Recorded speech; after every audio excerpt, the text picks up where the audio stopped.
Okay, with luck, this confirms that you are in the right place.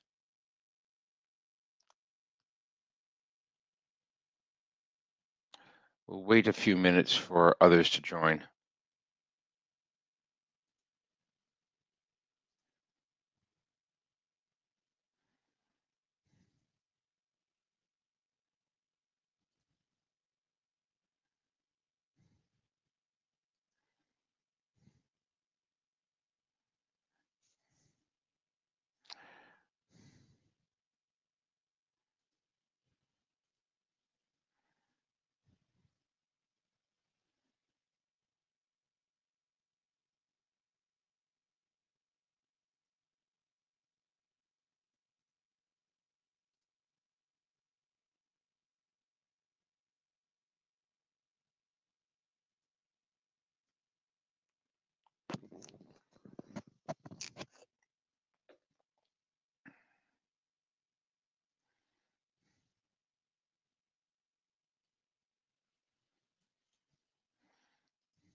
Okay, I think we should go ahead and get started. It's 5 after.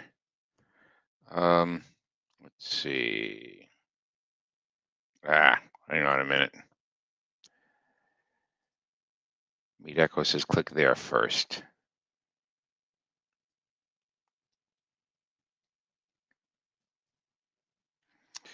Okay, this is an IETF meeting, so this is the usual IETF note well slide.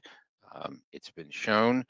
If you attend this meeting, this applies to you and to anything that is said in the meeting. Okay, enough of that. Let's go back here and get the agenda back up,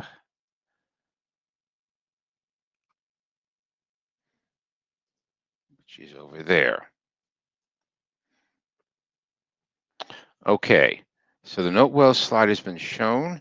This is an open working meeting of the DETNet working group on queuing and scheduling mechanisms. Final decisions will get made on the list, and there's an upcoming meeting in Prague in a few weeks.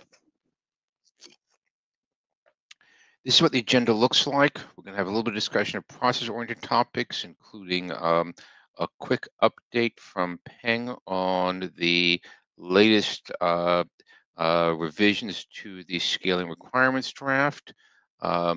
Antoine has an initial evaluation slide on his bounded delay queue mechanism, and then open discussion of all new mechanisms I posted something to the list on possible categorization. I haven't read the replies yet. I promise to read them soon, and we can talk about whether that's useful. In general, talking about what we would like to be presented to the larger meeting in Prague in a few weeks. So that's a quick overview of the agenda. Anybody want to bash it?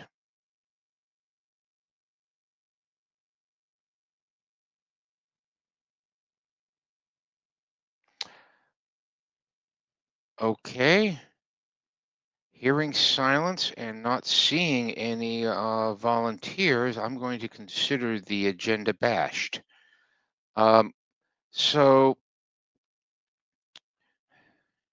to oversimplify where we are, um, we've managed to get through, I think, in-depth presentations in these meetings of all of the new proposed mechanisms. The current count, 1, 2, 3, 4, 5, 6, 7. We have 8 of them.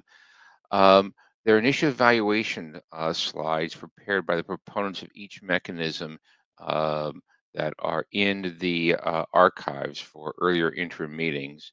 And in a little bit, we're going to have Antoine talk about initial evaluation of his bound delay queue mechanism.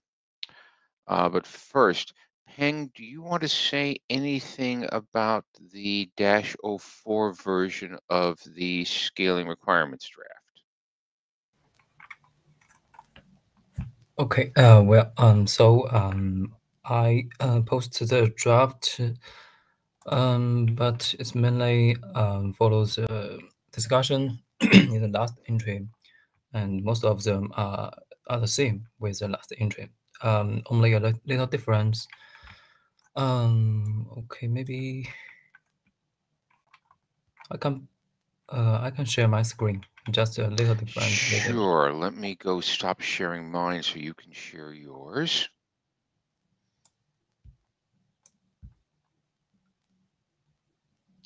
Alrighty. There we go. If I click there, should work. Yes. Okay. So, can I say it? Yes, it's coming through. Okay, sure. So, this is the slides used in the last entry, and has proposed change. I won't go through all of them. The only remained issues was that, okay, for this one requirement 7 in section 3. Yes. In last entry here, we have some comments to propose to give some sentence to describe how to judge that to meet this requirement. For example, for the latency, and we give the function related criteria about linear and exponential, and also for the jitter and for the routing calculation and the results scheduling. But Gino has some comments on it. We could see that there's may not there's not be the full fully consensus. So so here's a, let me check. Okay, here's the difference of the draft. Okay. Yeah, you'll need to settle on something because the finer resolution pixels are taking a little while to propagate halfway around the world. Okay, There we so go. sorry. Okay, so the main change for this requirement is that we just add a sentence: performance of a queuing mechanism can be evaluated based on the latency bound, jitter bound, and execute time required for the resource scheduling, and which might be constant or linear functions or exponential functions in terms of numbers. So we don't really give a standard of how to judge or how to evaluate the queuing mechanisms in this version. And I think if we want really give some standard evaluation method or directions, we may need more discussion. Um, just here, yes. Yeah.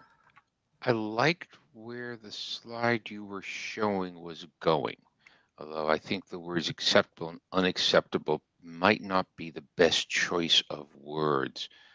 I think Yeah. it would be good to capture that latency is latency almost has to vary with the number of hops. Linear relationship number of hops is kind of unavoidable, but that jitter ought to be controlled and constant, independent of number of hops. Although I would like, I understand why, I understand that the words acceptable and unacceptable were used. I'd prefer not to use them in the draft. Yeah. So, Yes. and independent hop number is fine. Um, Okay.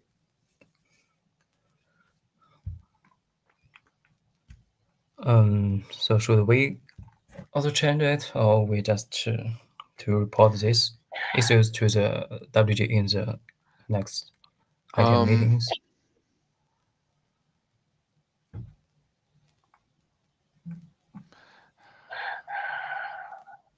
hmm.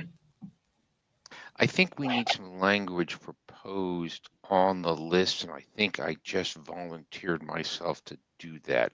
So this is in section 3.7 of the requirements draft. Yeah. Yeah, let me make myself a note to propose some language on. Okay. So maybe should I just post this text to the mailing list? You could post a text mailing list, and that should prompt me to reply.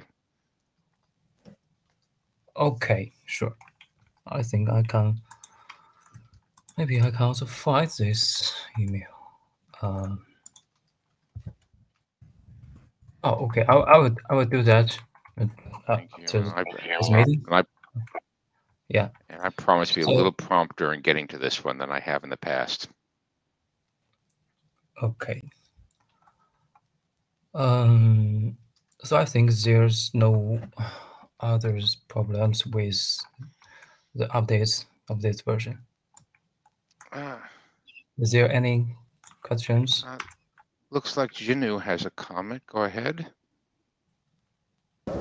Yes, thank you. Yeah. So what I'm looking at is the new version, updated version, right? Yeah.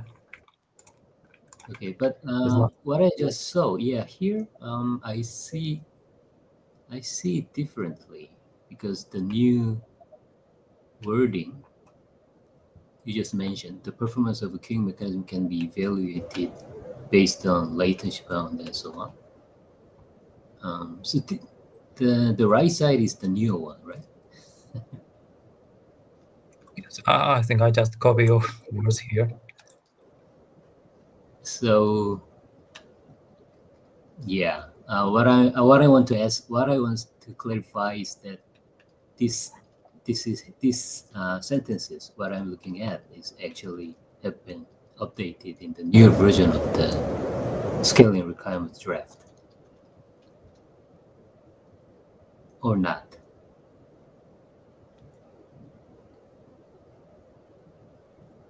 Um. Yeah, we should be looking at the '04 version of the draft. This looks like it's '03. Full version. Okay. I will. Let me find it. Maybe. Diff between Yes. previous version and the new version.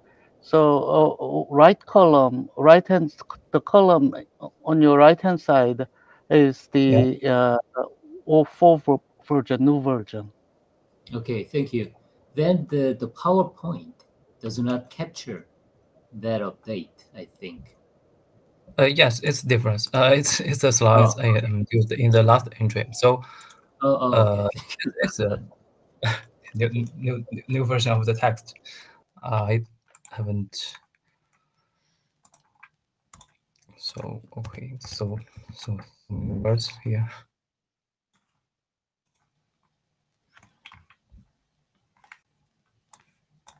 Well.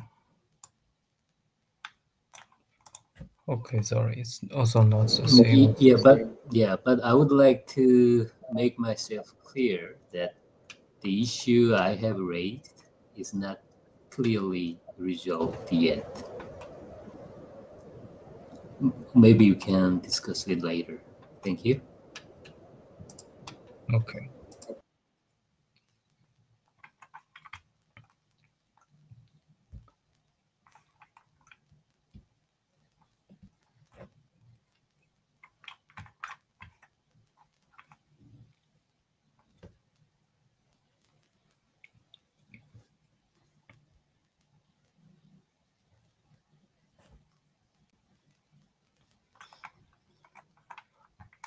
Okay, so is there any other comments? Maybe not for this. We can leave it in the mailing list.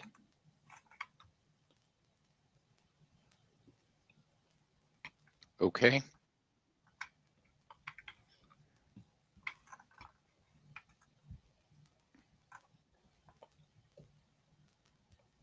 Okay, sure. Should we move to next part or?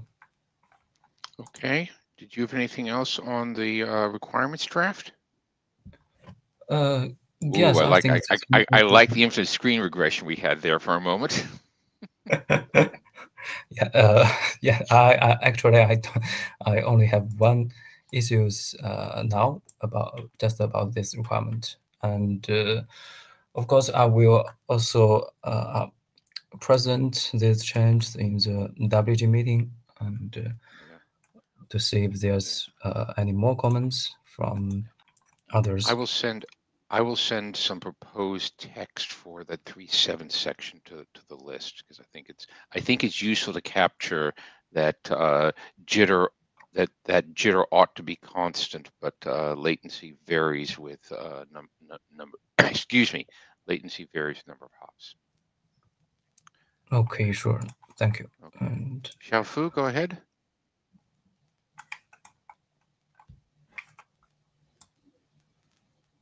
Hi.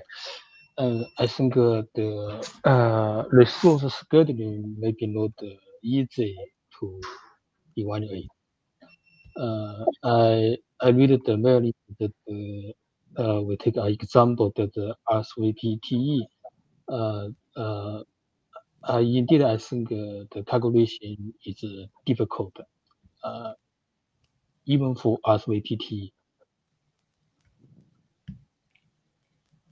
I'm sorry, I In didn't the understand your point. Just my point is that the resource scheduling maybe not easy to evaluate.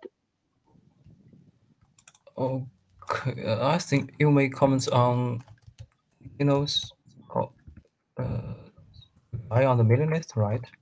If my understanding right, because we have discussed about some, yeah. Peng, you're sharing your entire screen, so we're Yes, watching your email. You might not want to do that. Okay.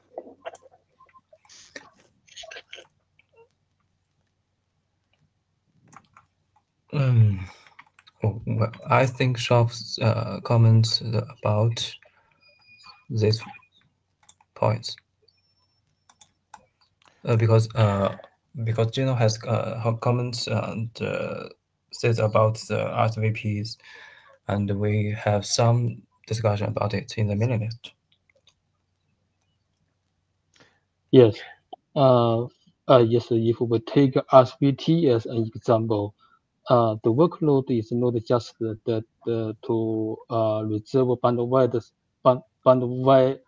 resource on each hop, but the main work is to calculate the path and the head end all and the controller.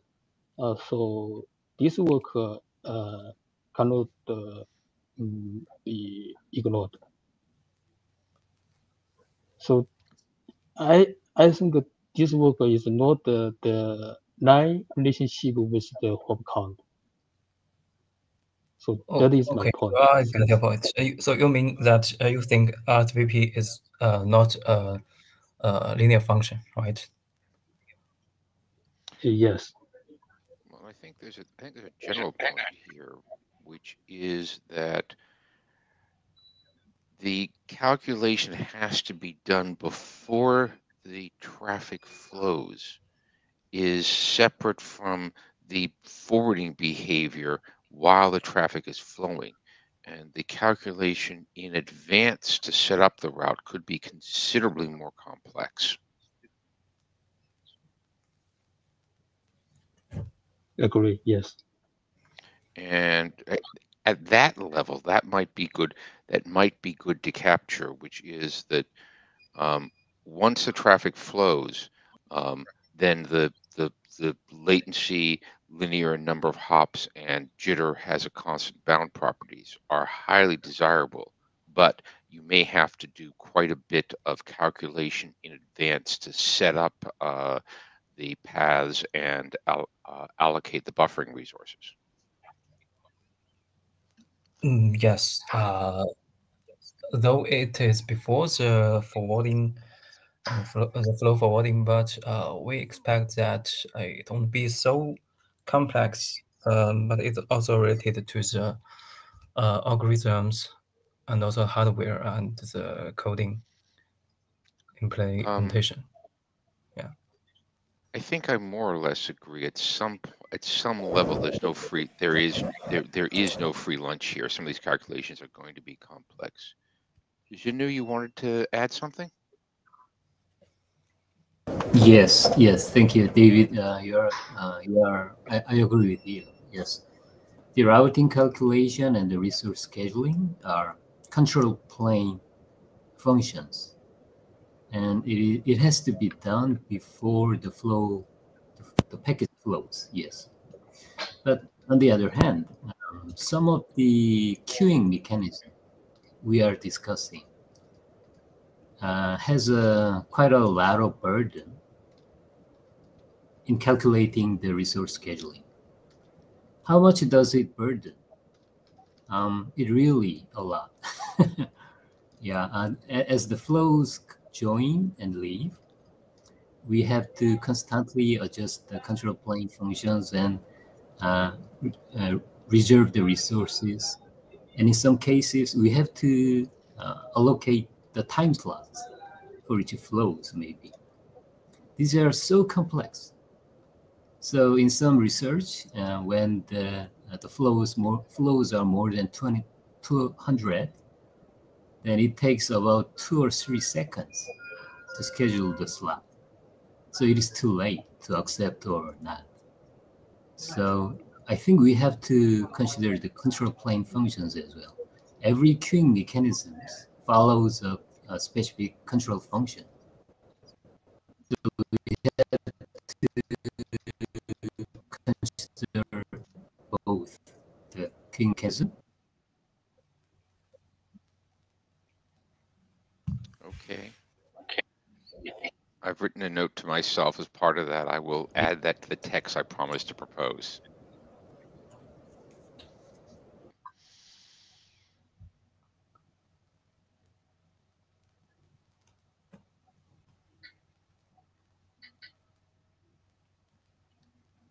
Okay, Peng, do we have open issues outside of section 3.7? I think we understand 3.7 at the 3.7 at this point. In any case, next No. step is I need to propose some text.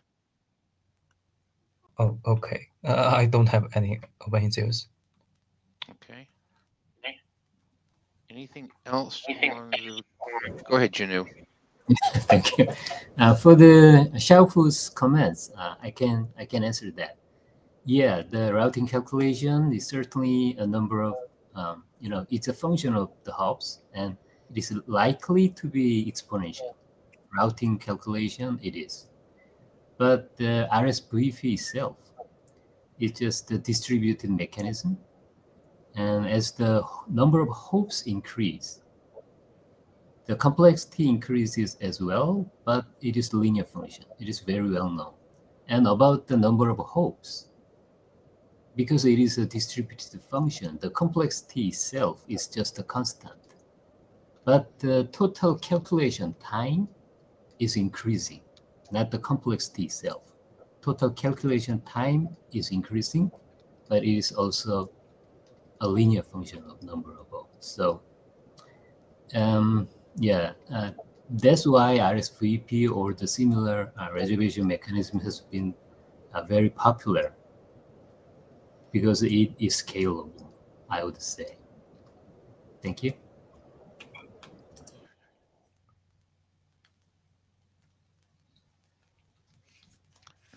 And I suspect as part of that, RSVP ought to be used only as an example.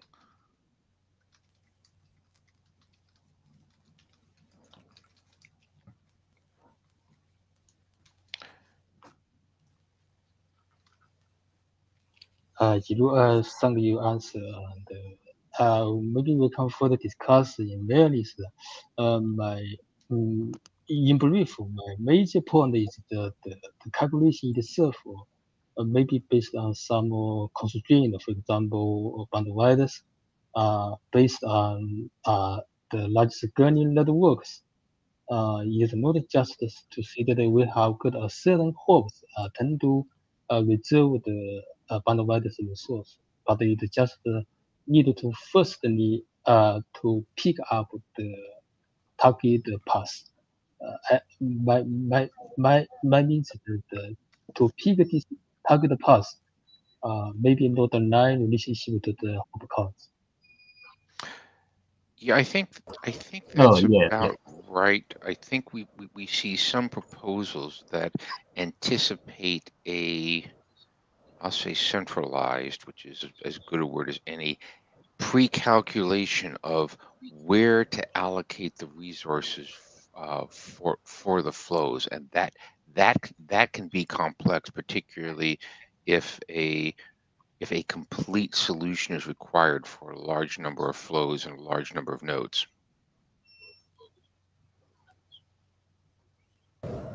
Yes, David is. Yeah, David makes a very keen observation. Yeah, the traditional routing and resource reservation is all distributed, so it is robust and can be scalable. But the slot scheduling or flow mapping into the slots is traditionally in TSN. It has been centralized. So the centralized control entity has to do a lot of work, and in a large scale network, it can be a problem. That's my impression. So anyway, my suggestion is to not to decide whether it is acceptable or not. I think the time slot based scheduling has some advantage as well. Only problem is that it is not so scalable into very large scale network. So in this requirements document, we just suggest that these can be the performance criteria, and we do not accept, just recommend some baseline. For example, for the latency, the baseline recommendation is the linear function, and so on. Yeah. That was my key suggestion. I think that's about right, and I think the use of the words, I think the words acceptable and unacceptable did not wind up in the draft, I don't think, and we should avoid those words. I think the way you express it, Janu, is very good. Okay, sure.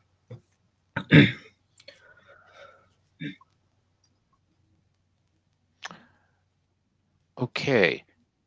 Anything else on the requirements draft?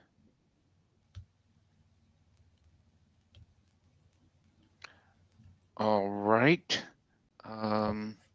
Thank you very much, Peng. It looks like I should check. What is the draft cutoff for the Prague meeting?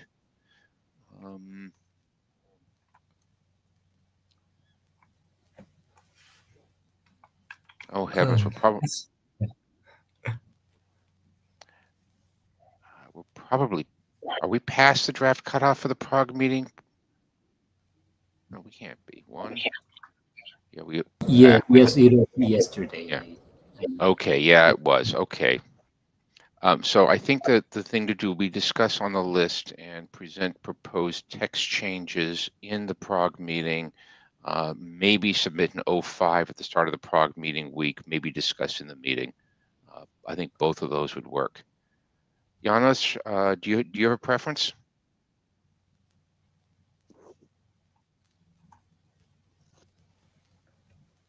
I'm sorry, I didn't get the question. Preference between. Okay. Courtesy of what's on the screen now and discussion, it looks like there's going to need to be some text edits to section 3.7 of the requirements draft. And I guess the question is, should Peng submit a new version at the start of the Prague meeting week, or should he take the new text into the Prague meeting for discussion and submit a new version later on? Which would you prefer? I would suggest the second one because the first DETNET meeting is on Monday, the second one is on Wednesday. So we are very early on during the week. And if there's a new revision, I guess people don't really have the time to check. Okay. But of course, I'm open. That's just one aspect. Okay. All right. I think that sounds good. I have to figure out why the Monday meeting is not in my calendar. I suspect I didn't pay enough attention to the agenda. Okay, so I think if we get the better text, I can present it based on the current version. I think. Okay, maybe I think that's it will be fine. add some. We want to add or change some text. Okay, sounds good. I think that's fine. I've promised to help with better text. Okay, thank you. Thank you, Peng. Okay. All right. I think we're done on the requirements draft. Antoine, I think you're next. Let me see if I can get your slides up here. Yes. Can you hear me? Yes, we can. Go ahead. Great. Okay. Following a prompt reminder from David, I sent the long due evaluation of the mechanism that I presented a few interim meetings earlier about a bounded delay queue mechanism via queue resizing. So I followed the formatting that was already done by previous work and evaluated our mechanism with regards to the items listed on the slide. So I suggest that we go with the items one by one. So section 3.1, tolerate timings asynchrony. So as a reminder, in our mechanism, we bound the end-to-end delay. We bound the end-to-end delay for flows by reserving slots in queues. And in our mechanism, each node is responsible for enforcing a local delay bound, and the sum of the local delay bounds that are respected by in-path node makes the end-to-end delay bound that is respected for the flow. And we use RSVPs to signal the requirement for the flow in terms of delay bound. So as each node has local commitments to respect delay, we evaluated that the mechanism that we present in the draft is tolerating time asynchrony. Regarding the second requirement, support large single hop propagation latency, the propagation delay between nodes is taken into consideration by the sending node.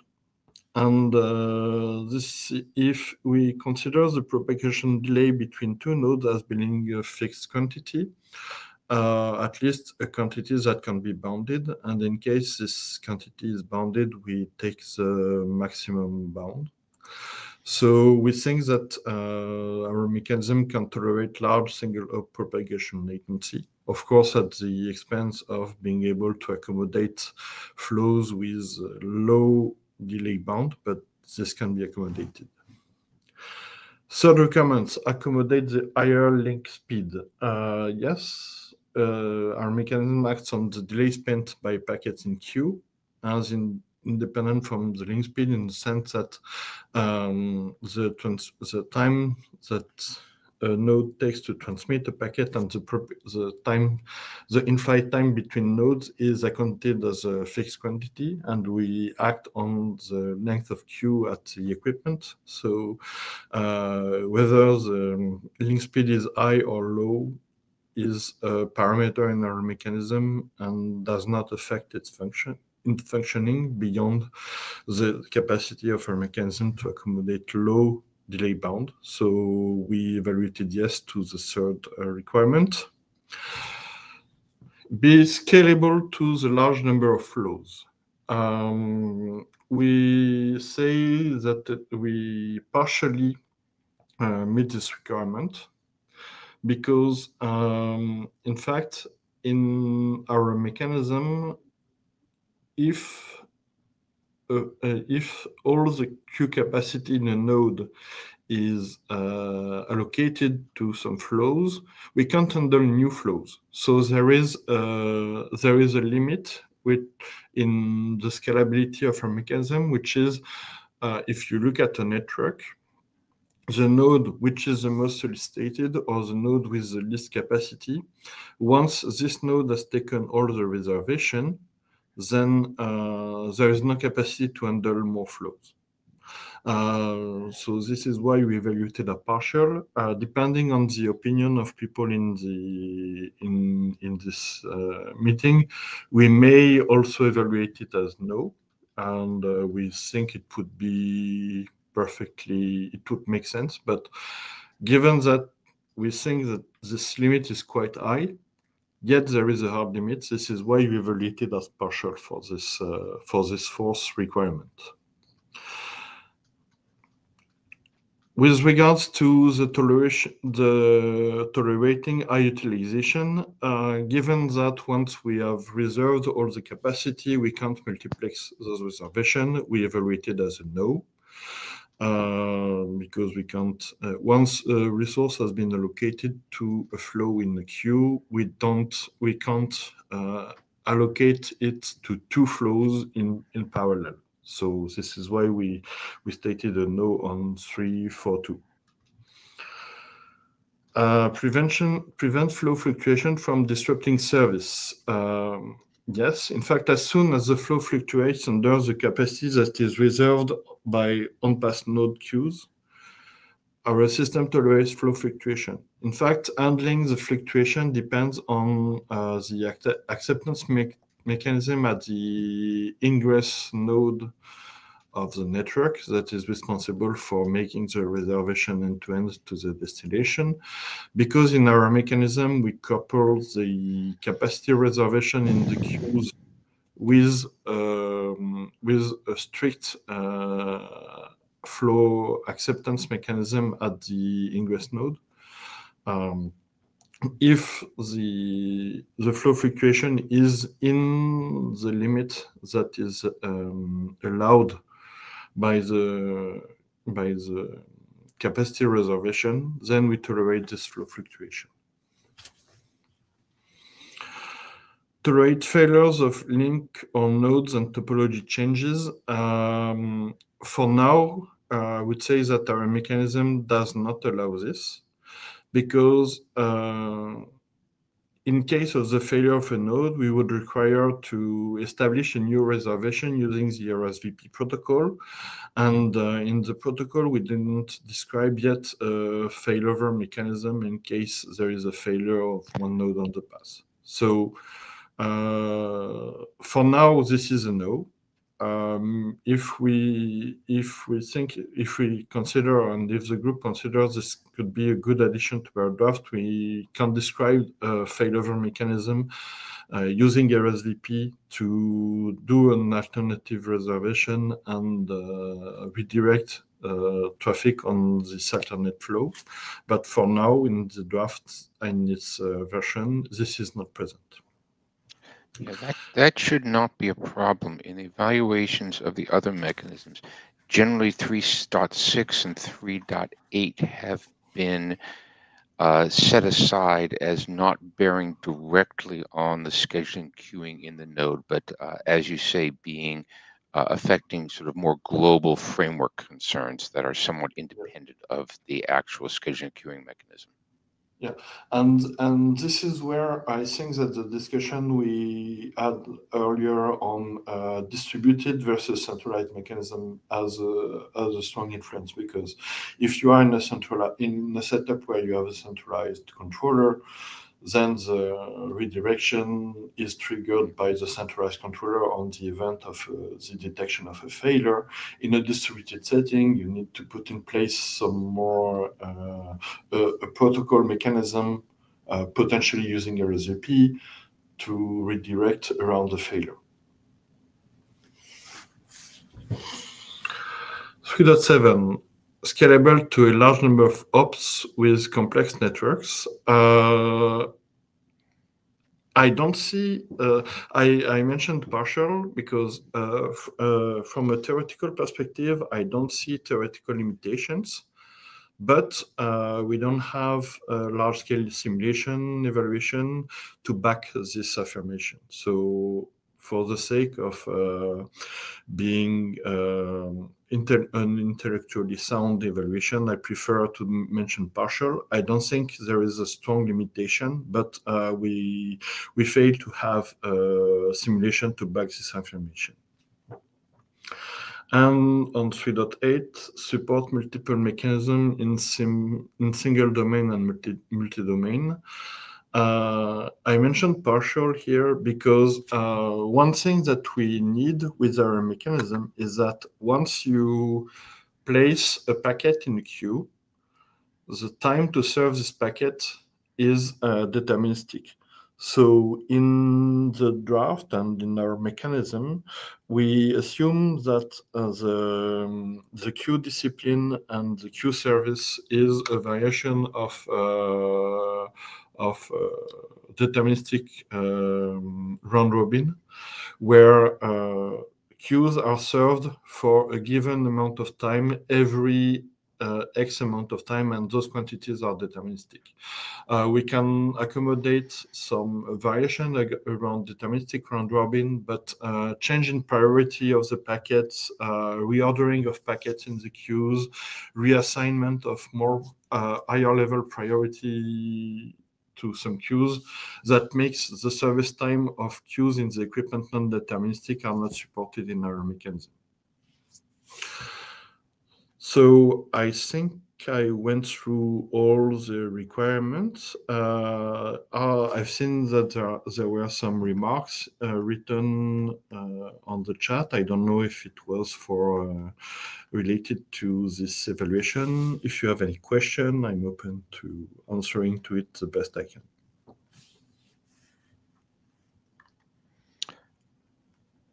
Let's see, trying to summarize what's going on in chat, I think it's roughly independent of this particular mechanism. It appears to be a discussion of a path calculation, and Yes. noticing that when you launch RSVP on a path, RSVP is linear in node count, but if you have to do a global calculation to figure out what path to launch RSVP on, that could be more complex. I hope I haven't misstated Yes. what was said in the chat. I agree. In fact, in our mechanism, we treat RSVP reservation one after the other, and so we don't recompute all the capacity allocation when a new RSVP reservation is happening on the network. So I think it helps with the scalability of our mechanism to a large number of flows. I think it's a discussion 2.341. Because in fact in our mechanism we don't recompute the capacity allocation in the different queues when there is a new reservation that is coming in the network. If the reservation can't be served, we send an error using RSVP and we don't accept it. So this is how we do. So this is what makes me say that we are scalable to a large number of flows in terms of this capacity to treat the RSVP reservations. The limit in terms of scale, in my view, is related to the capacity of the node on the network on which we perform the reservation, because at one point in time, if one node doesn't have any capacity to allocate, it's not able to accept new flows. And when you say allocate, if I understand this correctly, in order to accept a flow, you have to allocate a queue to that flow on each node that the flow passes through. Is that correct? Yes, in fact, when I say allocate, it means that for a flow, when you have an end-to-end delay constraint, you take a part of the end-to-end delay and you say it's a per node delay. You look at the queues on your equipment that are able to serve the packet in this delay credit, and you take, depending on the capacity of the maximum capacity of the flow that is going to traverse the equipment, you allocate space in the queue that is able to serve the packet within the delay contract. So, for instance, if all the space in a queue that is able to meet the per node delay contract is all the capacity in those queues is allocated, the node is not able to take more reservations. So this is the limit that we have in terms of scalability. And well, if all the queues in the node have their capacity allocated, or if the only capacity left is not able to meet the end-to-end delay contract, we issue an error in our mechanism.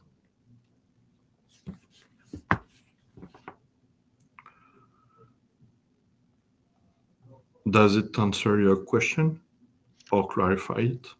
I think it answered it. Jinu, you had a comment or question? Yeah, I do have a very basic question for clarification, Antoine, if I may. So yes, of course. Yeah, my first impression is that if you have some allocated queue size for a flow, right? Mm-hmm.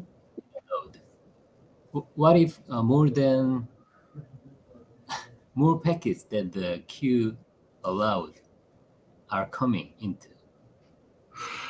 This is in the draft we described the fact that we don't allow, if you have a reservation is a given bandwidth and a delay contract.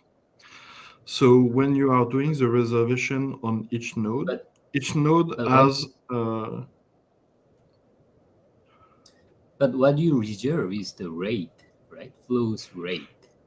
Yeah, in fact, what we reserve is some space in queues, and we translate the rate in the space that we have in the queue. So if a flow sends packets in excess, so they excess the rate, then the node that is doing the flow acceptance is rejecting the packets that are overflowing the reservation that has been taken in the network. In fact, Even if we a place source of the flow, even if a source of the flow sends the flows very smoothly, the packets inside the network can accumulate and become burst. And that burst accumulates as hopes goes by. And it is not the flow's fault. We did the theoretical computation with the colleague that is working on network calculus, and provided that there is a strict flow acceptance mechanism that prevents packets to accumulate, and provided that the service rate in the queues in the network is deterministic, we show that we don't have this burst accumulation. Okay, if that is true, then every queue allocated is not exceeded. I mean, yes, yeah, yeah. What you do? I mean, every packet fits into the queue. So, what kind of control you have over those allocated packets? Just send them FIFO, first in, first out. Yes, exactly. In fact, we in our mechanism, we place the burden on the acceptance of the flow. So the ingress node is responsible for making sure that the maximum capacity for the flow is not exceeded. Then all the computation that we do for the delay bound is based on the worst queue delay scenario. In fact, when we have a queue and we commit that this queue packet located in this queue are served with a given delay, for instance, they are served in 5 milliseconds, it means that given the round robin service of the queue and its size, if we place a packet even at the very end of the queue, we meet the delay.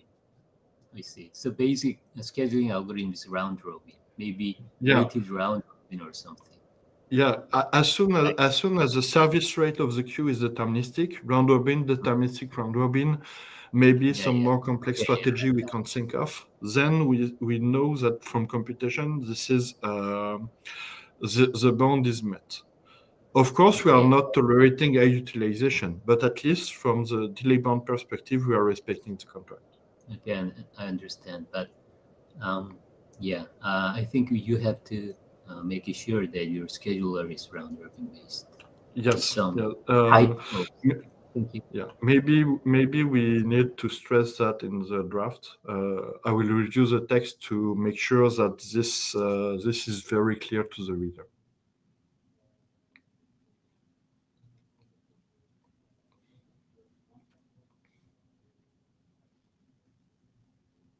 Okay. Okay. Any other comments or questions for Antoine? Xiaofu, go ahead.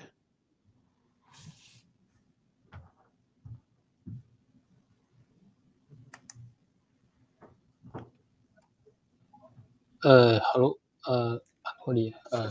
Hello. I have another question. Is that do you need the Bastinese the type of Bastinese resource except the bandwidth resource? Sorry, I didn't get your question. Can you repeat it, please? Maybe that do you need a new type of resource that is fast, except the bandwidth resource? Yeah. In fact, what we need in case of burst, we need in the flow acceptance to cut the burst. And in fact, when a burst occurs, either the burst is in the bandwidth that is allocated in the flow, and we can serve it. But if the burst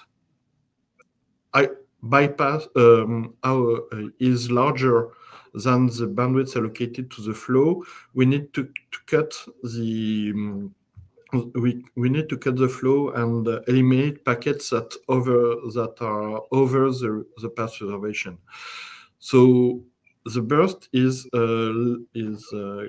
leveled at the ingress node of the network, the node that is allocating the resources to the destination. But we make a very strict flow acceptance policy, so bursts are not gumming the network. But I have just another impression about your statement. You said that the flows and the network entry are cut to some small pieces. Yes. Even for this and the intermediate node, there may be multiple concurrent flows arrived. Then the path aggregation maybe reaches some certain size.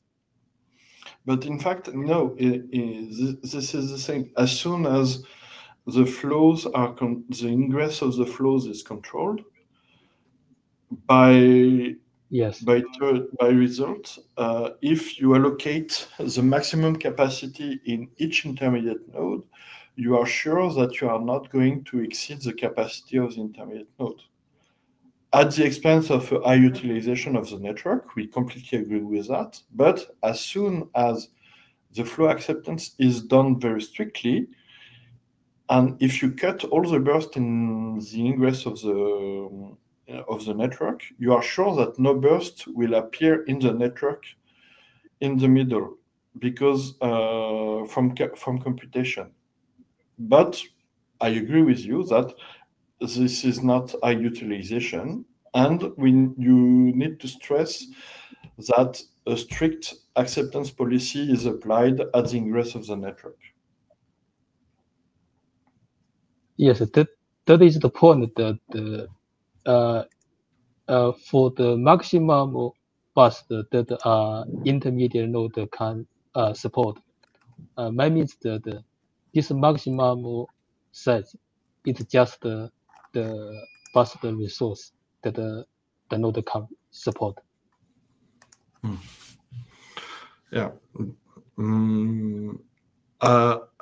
Maybe this is seen as a limitation, but this is a characteristic of the mechanism, because if we accept bursts, all the equilibrium of the mechanism inside the network is not ensured.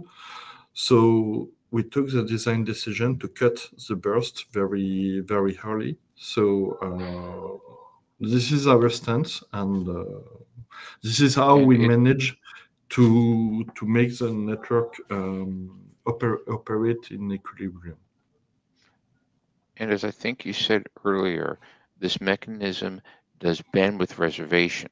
And so Yes. if the average bandwidth the flow is presenting is lower than the reservation, there's then headroom between that average bandwidth and the reserve bandwidth for some amount of burst, beyond which Yes.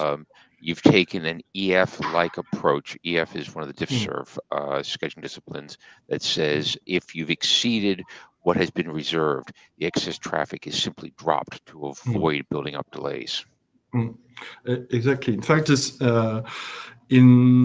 when we designed our mechanism, we conceived that people may not reserve the average of the bandwidth for the flows that they are going to transfer on the network, but maybe 99-98% of the peak capacities they are going to issue on the network. So maybe the 1 to 5% peak traffic will not go through or not go through with respected delay bound, but for the rest of the traffic, we are able to accommodate this delay bound. Right, and that's reflected in your 3.42 line, where you're not achieving high utilization because quite a bit of the network bandwidth is set aside to accommodate the 95th or 99th percentile bursts. Exactly.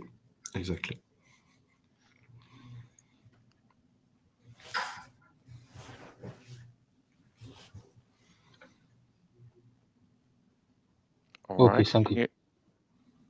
Thank you. Any other comments or questions for Antoine?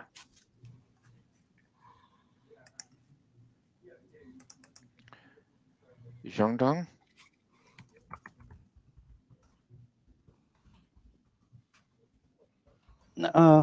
Thank you for your presentation. I didn't have a chance to read your draft, but from discussion, you mentioned this mechanism has been mathematically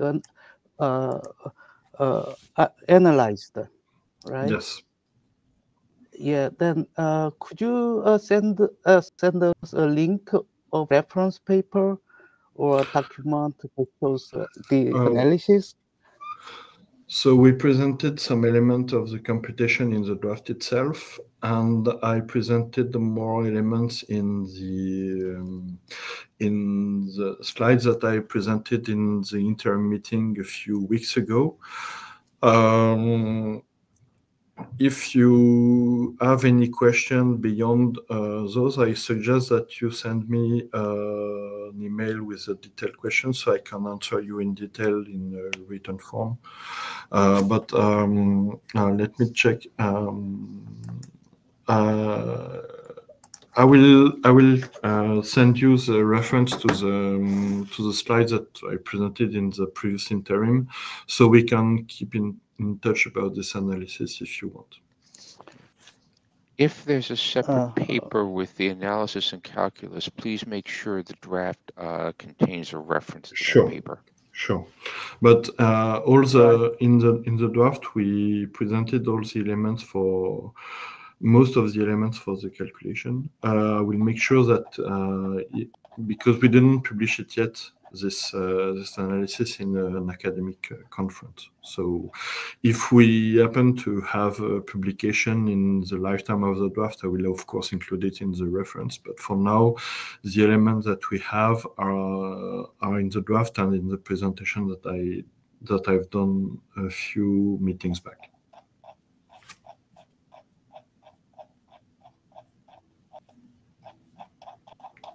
Okay.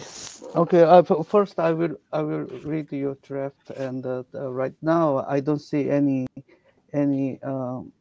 reference paper in your current draft. But anyway, thank you.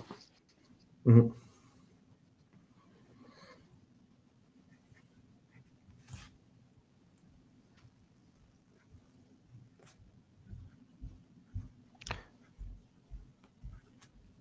Okay, anything else for Antoine?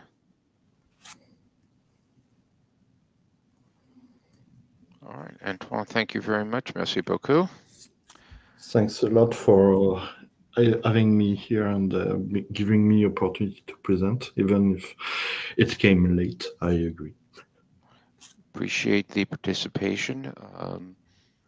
Want to include the relevant technical proposals so that we can make good choices. Okay. So, Janos, do you want to say or offer any guidance as to what we ought to be doing to prepare for discussion of these mechanisms in the upcoming PROG meeting before I go to the categories and taxonomy emails? Actually, in my view, this taxonomy would be a great step forward. So yes, we are working on the agenda with Lou, and uh, we hope and expect a report or summary from you, David, on these open meetings. That would be great.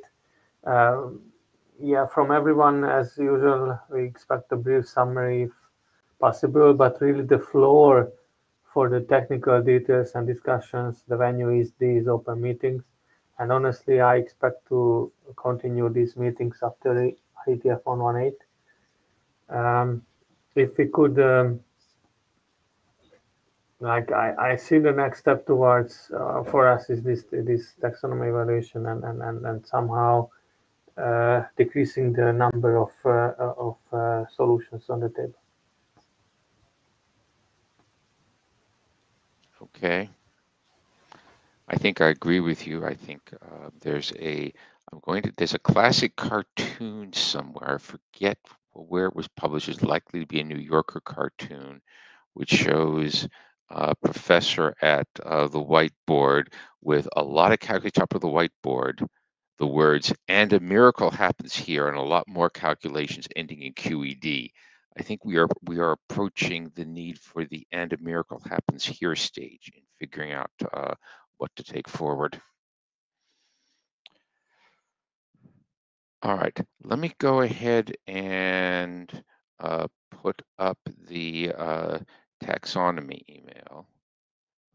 And then there were a few comments on the list. Thank you very much to the people who reacted quickly. And I apologize that I gave way too little advance notice on the taxonomy. So there'll be plenty of time for further discussion on the list.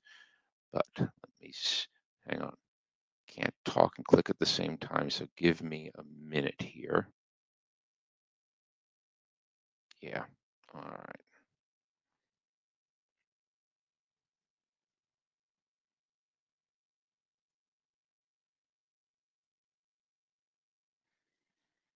All right. Apologies for the small font size. I hope people can see it. So this was some initial ideas for the three categories: periodic scheduling, shaping, and time division multiplexing. There have been a couple of comments on the list, so let me quickly deal with those. I think both comments are very, very useful. I mean, this was done, I put this message together late last night in my time zone. And okay, so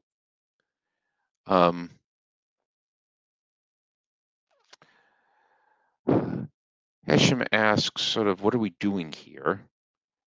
And I think the answer is we've done the evaluations of the TSN mechanisms and found that they fell short of some of the requirements in the scaling draft, in particular, scaling requirements draft. In particular, they don't scale well. There were two requirements in sections in the scaling draft that referred to scaling to a larger number of flows and a larger number of hops, which none of the TSN algorithms met well, and that's why we're looking at additional mechanisms. Hesham, did you want to say anything?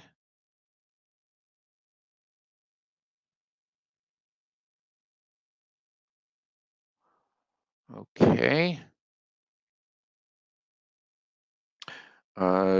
Shusong's comment is, I think she's completely, I agree with her that the third category is poorly named, that CQF is not really a time division multiplexing in the classic sense that that's used in some other communication mechanisms. And yeah, it needs that category needs a better name. So it's the third category is motivated by needing to define some kind of label that captures CQF and enhanced CQF, and at least two proposals that have been made here that effectively extend those algorithms to larger number of buffers. Suggestions for a better name are very, very welcome. And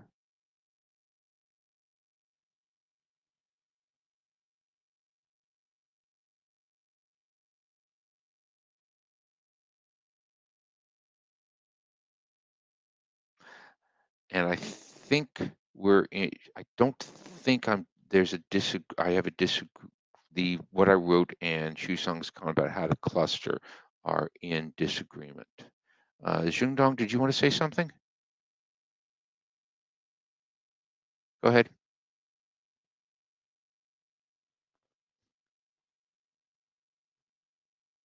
For C, how about CQF variant?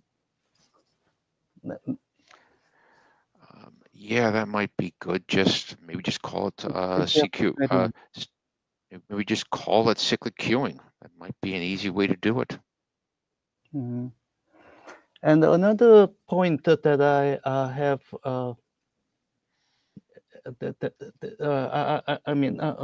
another point that I want to mention is that about TAS.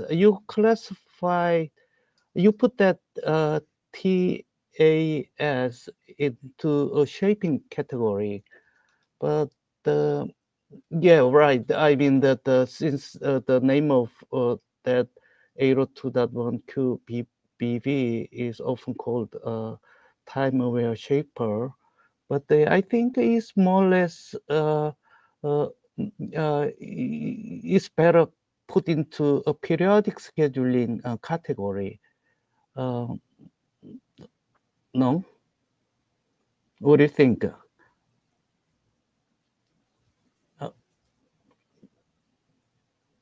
Another No, okay. Another related question is that you mentioned in periodic scheduling, you mentioned a TSN defines per priority level time-based repeating schedules. I'd like to know what that is. My guess that might be TAS. No. No, it's not. It's something else that's not. very Okay. very basic. Category A was intended to capture, as I said, a fixed cyclic schedule where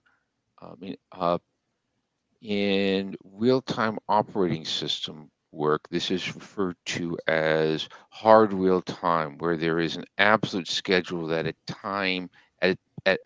at a time slot T, exactly this is being done. And I don't know. I had initially calculated the time aware shaper as a shaper rather than a periodic scheduler. I mean, that's exactly what this QBV gate control list is doing, right? Okay. I mean that you allocate, you control a gate of class Q, each class Q in each time slot, whether the gate would be open or closed, and then you repeat some number of time slot as a cycle. Okay. I need to take a closer look then. Okay. Thank you. Okay. No problem.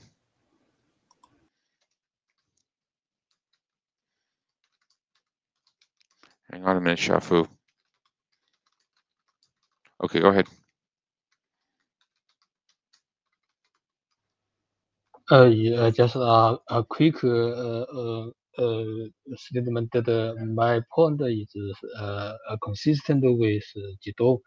That in TAS there is a gating cycle that is exactly a long-term period that contains multiple items, and each item is to control the open or closed state for the related queues. Yes, it should be it should belong to the periodic category. Okay. I'll take a look. So,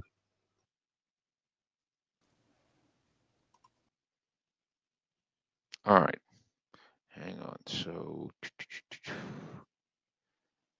all right.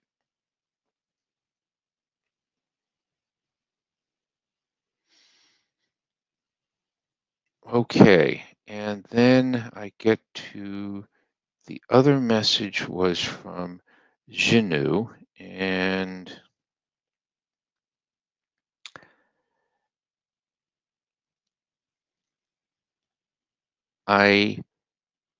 okay. I think that independent of whether we do the specific categories, Janu, I think the biggest point I take away from this is that work conserving versus non-work conserving is an important aspect.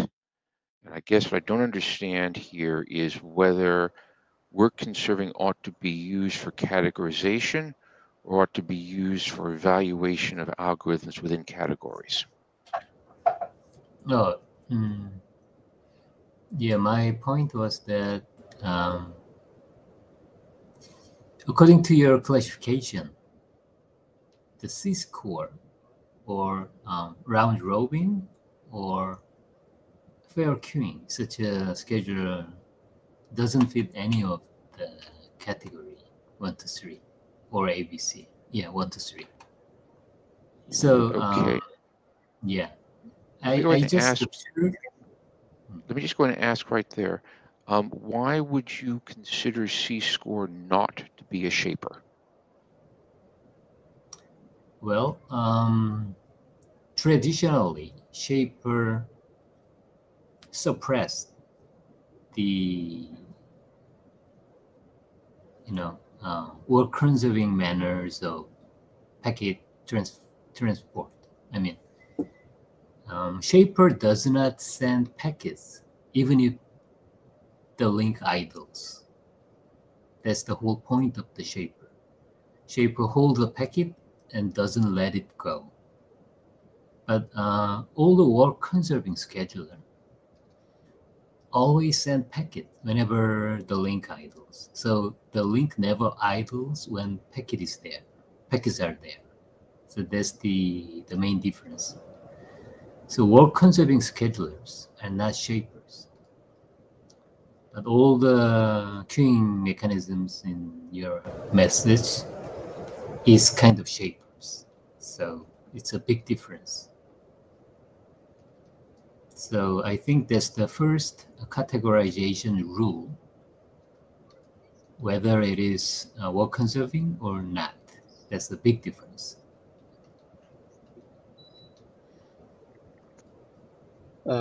Hello, Jiro. I'm sorry to interrupt. I have different opinions about your statement. In my opinion, the Cisco maybe a special shipping. Uh, um, uh, uh, the finish time is just a rank one to sort the packet. Yeah. So it indeed is a special shape, but the shape result is not the similar to traditional shape as done, for example, ATS or some other regulation. That's my opinion. Sorry. So if I understood you correctly, the shaper or shaping nowadays means just scheduling. It doesn't need to be really hold the packet whenever, even if the link idles. That's your point.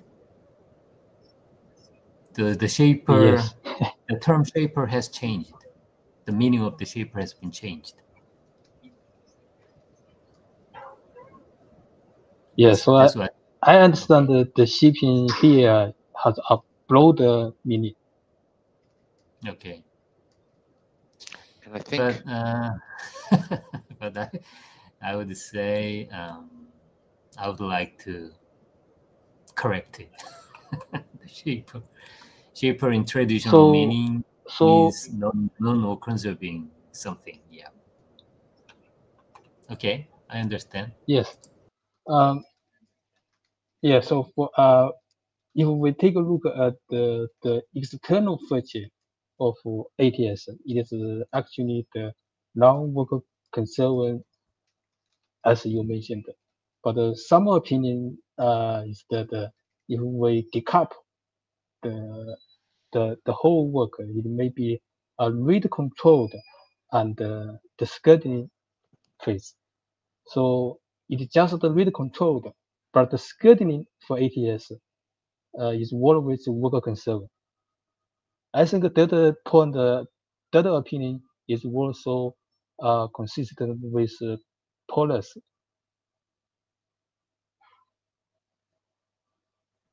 So sorry, I couldn't understand your recent comment. What you mean?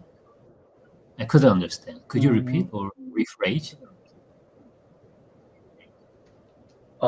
I'm sorry that my point is that the total work of the scheduling may decouple to two parts. The first one is rate controlled by a traditional shape, such as the interleaved regulator of ATS. That is rate controlled. But the next component is the queuing subsystem. That is scheduling package to send. Uh, in my opinion, is that the scheduling component is always worker concern. Yes, it is. This the whole point. Yes, right. For example, in ATS, ATS is composed of the interleaved regulator plus FIFO schedule. So the Yes, FIFO is work conserving, but IR is yes, not work conserving. Yeah. Traditionally, the yeah. IR is the IR shaper. is rate controlled. Yeah. IR is the shaper, and FIFO is the scheduler. So a Yes, shaper can be combined with scheduler. Yeah, that's correct. And yeah, I want something. I want to divide some work conserving scheduler that guarantees the end-to-end latency bound without shaper. That's that's the whole point of the syscore. Yeah. Thank you. okay, so it sounds like the shaper category ought to be renamed to something else because the term has long usage for technology that is not work conserving, and maybe a better name for that category that would include both the traditional shapers and the new work conserving algorithms would help. Right. Yes. But agree. yeah. So we in academia we just call them just data plane functions because shaper is one thing, the scheduler is another, and any shaper can be combined with any scheduler, so they are orthogonal. But if you combine two things and call it with one terminology, um, I cannot I cannot come up with a suitable answer. Just data plane function. I'm not so sure. Thank you. Maybe Okay, Jongdong has something to say. Jiangdong, go ahead.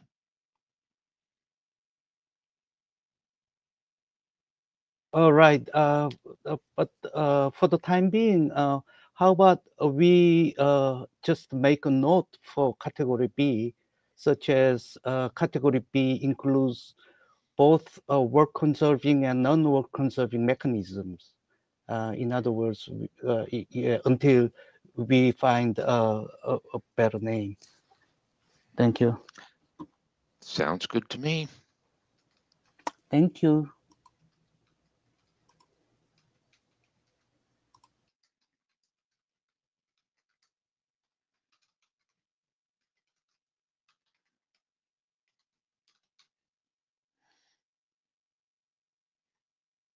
Okay, the clicking you might hear is me taking notes to myself in this discussion on what to do. And I suspect I need to turn some of this into an internet draft so that it can be referenced.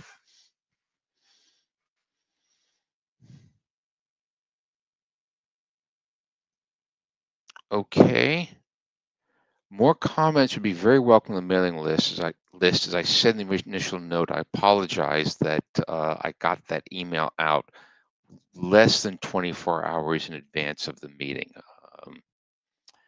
So happy to listen to more comments on the list if people want to think further, and I will try to start assembling a document of some form. Something here will land on slides for the interim for the main meeting in Prague.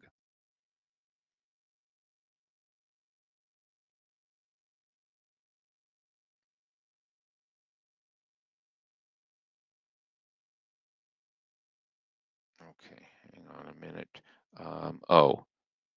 I'm not sharing the right window. Just a minute here. Let me go get the right window shared.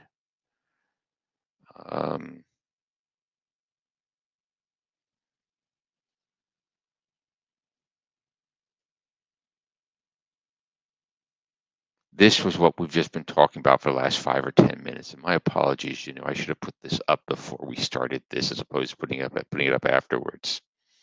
And I think the crucial thing is that Zhinu is making the point, and I think Zhengdong and I think Xiaofu agreed that work conserving versus non-work conserving is a really important distinction, at least in category B and possibly beyond.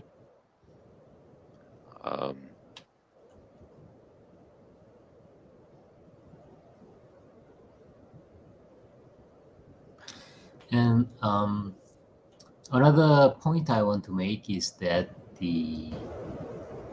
I used the term time slot based scheduler, but how long that time slot is a crucial point, and many of our solutions do not specify how long the time slot is. For example, it can be very short for to accommodate just a packet. That's, I think, what David is mentioned in category A or category 1. In another extreme example would be the CQF or whatever you call. It can be based on class. So every packet or every flow within the same class can be within that very big time slot.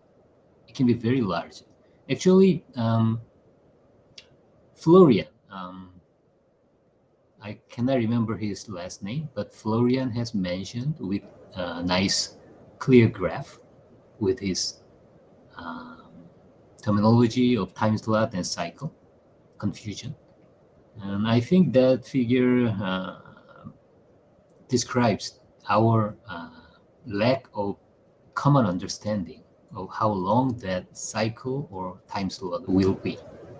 Depending on the duration of the time slot, the complexity of the control plane and the complexity of the data plane varies a lot. So yeah, that's my just thought. I'm not sure how I can suggest into the categorization issue. Thank you, David. I will took a note to go take a look at Florian's email. You said it's on time slots and what else? I missed a word. Slot, gate, and cycle intermixed, I think. Okay, got him. We have to clarify those terminologies. Thank you.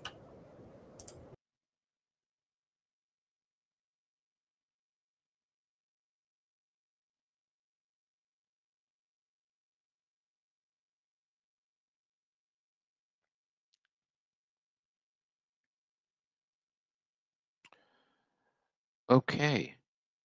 Any other comments or questions on this or anything else?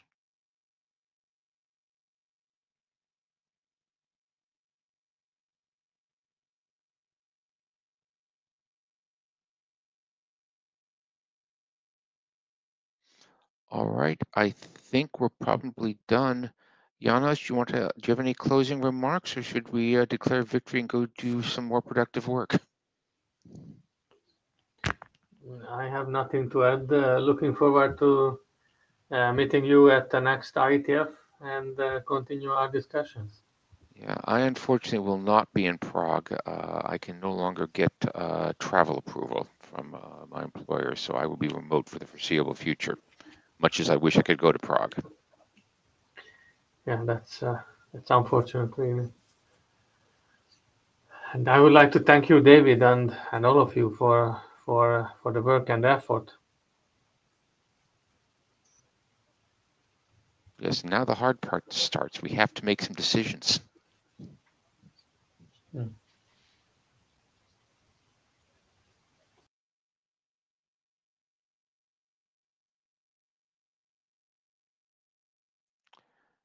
Okay, I think we're done. Thank you all very much for taking the time.